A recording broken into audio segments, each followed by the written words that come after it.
Welcome to our channel. Today we how to authorize with Twilio to add conversational voice UX to web UI detailed guide step by step clearly.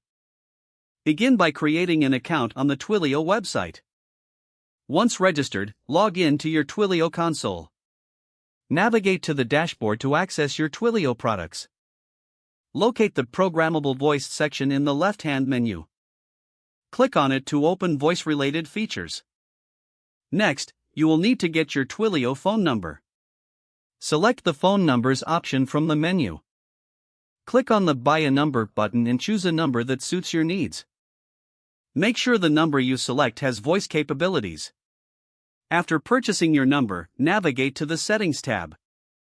Here, you will need to find your account's ID and auth token. These credentials are essential for authorizing your application. Copy your account's ID and auth token for later use. Proceed to your web development environment. Choose a technology stack that supports API requests, like Node.js or Python. Install the Twilio helper library for your chosen language.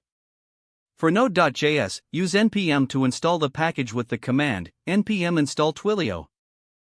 In your code, import the Twilio module. Use your account's ID and auth token to create a client instance. Make a new function to handle voice calls. This function will initiate a call using the Twilio API.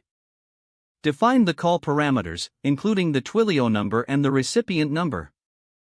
Use the TWIML markup to provide conversational responses. Ensure you include appropriate headers for response handling. To test the functionality, deploy the server locally or to a cloud service. Initiate a test call to confirm that everything is working as intended. Address any errors you encounter, checking logs for insights. Once confirmed, integrate the call functionality into your web UI. Don't forget to like this video and subscribe to our channel for more step-by-step tech guides.